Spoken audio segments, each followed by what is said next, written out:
Mabrouk, c'est Elisabeth Borne, ministre de la Transition écologique et solidaire. Bonjour Elisabeth Borne. Bonjour. Europe 1 a dévoilé ce matin un rapport de l'ONG Oxfam sur les investissements pas du tout écologiques de certaines grandes banques françaises, en cause leurs investissements, source importante de pollution. Vous partagez ce constat ? Écoutez, j'avais vu Oxfam en début de semaine qui m'avait annoncé ce rapport que je n'ai pas encore lu. C'est clair que les banques ont une très grande responsabilité dans les investissements qu'elles font. L'ONU nous l'a encore dit en début de semaine, on n'est pas sur la bonne trajectoire pour contenir le réchauffement climatique en dessous des 2 degrés. Donc il faut évidemment beaucoup d'investissements publics, mais aussi privés. Et donc il faut évidemment que les banques prennent des engagements pour orienter leurs investissements vers des investissements favorables à la transition énergétique et à la transition écologique. Le PDG de la Société Générale, Frédéric Oudéa, au micro de Mathieu Béliard, affirme que c'est faux, que les banques françaises sont les premières à accompagner la transition énergétique. Vous en doutez alors ? Alors, en tout cas, ce qui est clair, c'est que la France est le premier pays à avoir imposé une transparence sur à quoi est utilisé l'argent de votre épargne. Et quand vous voulez placer de l'épargne, le banquier est obligé de vous proposer des produits qui, justement, par exemple, financent des énergies renouvelables. Ensuite, comment les banques aujourd'hui se sont réorientées vers ces investissements. Je vais regarder le rapport. Vous savez qu'il y a une réunion avec Bruno Le Maire. Pardonnez-moi sur ce qu'a dit Monsieur Oudéa. Les banques françaises sont les premières à accompagner la transition énergétique. Est-ce qu'il a raison ? Est-ce qu'il a tort ? Je pense que les banques françaises réorientent leurs investissements. Ensuite, est-ce qu'elles le font au bon rythme ? On va regarder ce qu'il y a dans le rapport. Vous en doutez ? Il y a une réunion sur le rythme. demain. Il faut vérifier.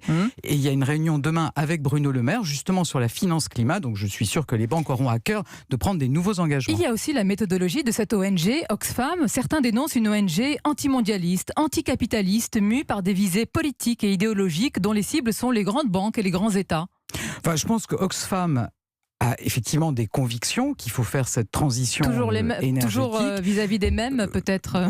Il pointe les responsabilités. En tout cas, je pense que c'est très bien qu'on ait des rapports qui font parler et que ce soit l'occasion pour les banques de nous répondre sur la façon dont elles vont accompagner encore mieux demain la transition énergétique. Ce rapport qui fait parler, comme vous dites, Elisabeth Borne, dénonce aussi votre incapacité, en tous les cas celle de l'État, à réguler ces investissements de ces banques. Est-ce qu'il faut recourir à la régulation, à la coercition de la part de l'État pour encadrer le financement de projets à forte empreinte carbone ? Moi, je le redis, la France est le premier pays à avoir imposé une transparence sur le bilan climat des investissements. Ça, c'est une intention. Non, mais écoutez, c'est incantatoire. Ça a aussi un effet. Vous savez que Crédit Agricole sort du charbon, que AXA a pris des engagements. Donc maintenant, c'est aussi l'opinion publique qui a toutes les cartes en main.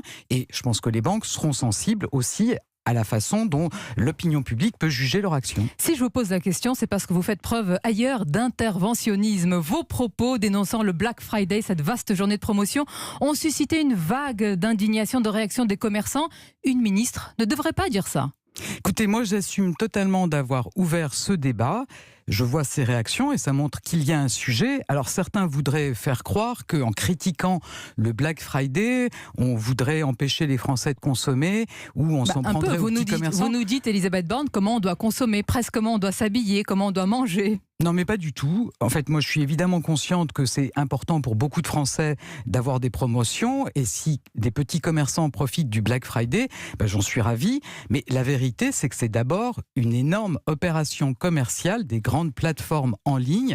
Vous savez, l'an dernier, au lendemain du Black Friday, on a multiplié par 10 le nombre de colis qui a été livré en France. Mais à qui pensez-vous d'abord ? Est-ce que vous ne pensez pas d'abord à nos commerçants qui ont été fortement impactés par la crise des Gilets jaunes, par des semaines et des semaines de manque à gagner ? Mais évidemment que si les petits commerçants profitent de ce Black Friday, j'en suis ravi. Je dis que les grands gagnants de cette opération, de cette énorme opération commerciale, c'est les grandes plateformes en ligne, dont je ne pense pas que ce soit les amis des petits commerçants, et qui par ailleurs donc, vont livrer au lendemain du Black Friday des millions de colis partout en France, avec tout ce que ça pose comme problème d'embouteillage, de pollution et d'émissions de gaz à effet de serre. Elisabeth Borne, est-ce que vous vous parlez avec vos collègues du gouvernement ?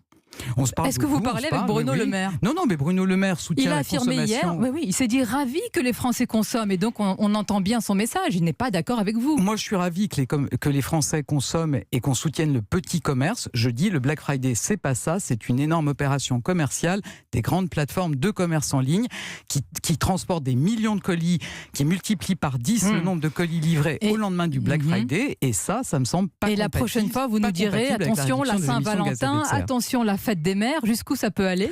Non, mais je pense que maintenant, on a l'impression que le Black Friday, ça fait partie de notre histoire. Faut quand même pas, faut pas tout mélanger.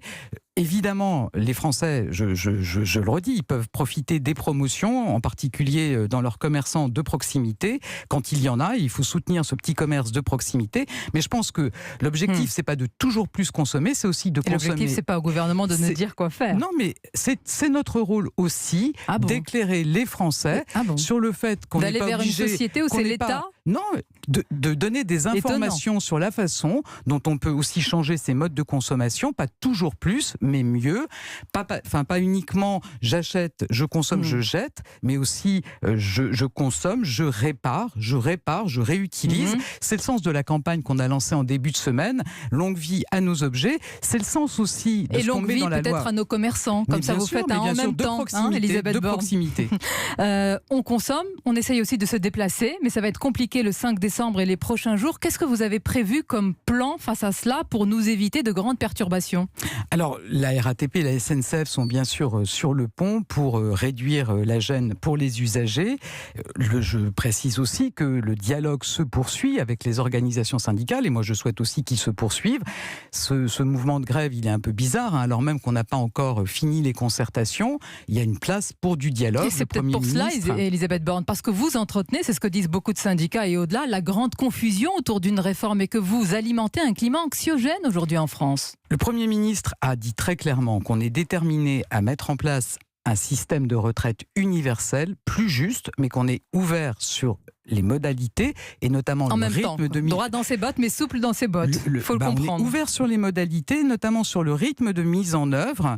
Il faut des périodes de transition et il y a une place pour discuter de ces périodes de transition, de leur durée avec les organisations syndicales. Précisément, je reviens sur les blocages. Vous m'avez pas répondu pour le 5 décembre. Ceux qui nous écoutent et qui prévoient des déplacements au travail et puis au-delà, est-ce que le gouvernement, au-delà de ce que fait la SNCF, est-ce que vous avez prévu des solutions alternatives et un plan d'urgence ? Alors, ce sont d'abord les opérateurs qui pourront mettre en place le meilleur service quand on aura connaissance des grévistes, c'est 48 heures à l'avance. Ensuite, le gouvernement encourage le télétravail, encourage les employeurs à proposer du télétravail.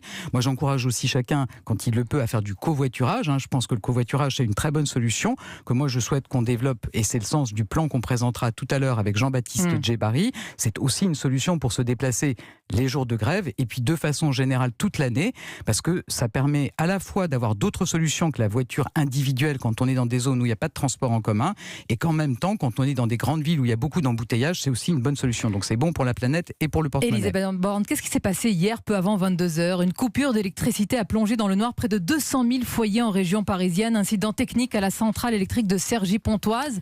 Quel donc, il y a eu degré un problème de gravité sur un poste de RTE, donc un poste haute tension. Moi, je vais demander ce matin des explications à RTE sur ce qui s'est passé hier. Vous n'en savez pas plus? Je ne peux pas vous dire ce matin Rien ce qui s'est sur passé. Le degré de gravité? Je pense que manifestement, ça n'a pas été très grave, puisque la coupure a duré 10 minutes, mais effectivement, ça n'est évidemment pas normal, et je demanderai des explications ce matin. Pour conclure, nous étions tout à l'heure à la frontière avec la Belgique, mobilisation des transporteurs routiers avec des blocages à la frontière. Ils s'inquiètent de la prochaine suppression de l'avantage fiscal sur le gasoil. Vous n'avez pas retenu les leçons des gilets jaunes? Il y a une réduction de 2 centimes de leur avantage fiscal. Elisabeth Borne, pardonnez-moi, 2 centimes pour une PME moyenne, c'est une fiscalité qui peut lui faire perdre 100% de sa rentabilité.